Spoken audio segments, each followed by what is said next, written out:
Zamaneden sustum dövrana, her gece ağladım gülebilmedim.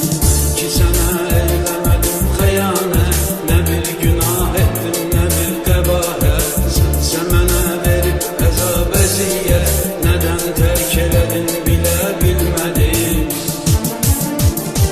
Gel güzelim, bu kadar əziyyətə tab etmir ürək. Gel güzelim, qovuşaq bizlərə hicran nə gərək. Gel güzelim, istərinsin yerəmin nuri mələk. Gel güzelim, məni səndən ala bilməz.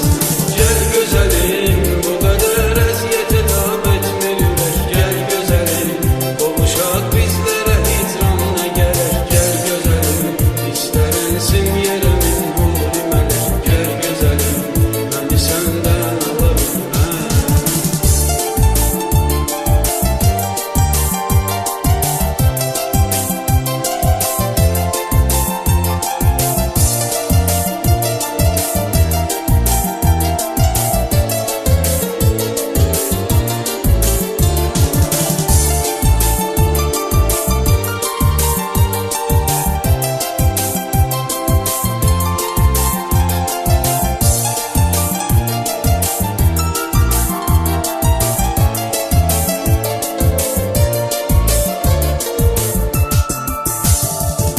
Son görüşüydü dayanıp el ele, dedin ayrılak dedim olmaz belə.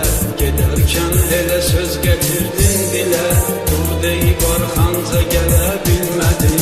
Benim qədər çəkən qəm kədər yox, qəmim qəm üstündən gəlir qədər yox.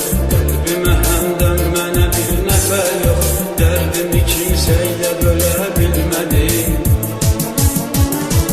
Gel güzelim, bu kadar əziyyətə tab etmir ürək. Gel güzelim, qovuşaq bizlərə hicran nə gərək. Gel güzelim, istərinsin yerəmin nuri mələk. Gel güzelim, məni səndən ala bilməz.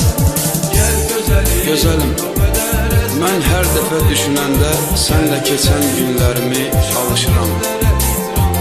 Hərdən olur öz-özümlə ayrılığın günahkarı sənsən deyə danışıram. Öz-özümdən inciyirəm, öz-özümlə barışıram. Qəlbimdəki hicran odu gözlərimdən aşıb daşır. Hiss edirəm, əcəl mənə yaxınlaşır. Hiss edirəm, əcəl mənə yaxınlaşır. gel güzelim, bu kadar əziyyətə tab etmir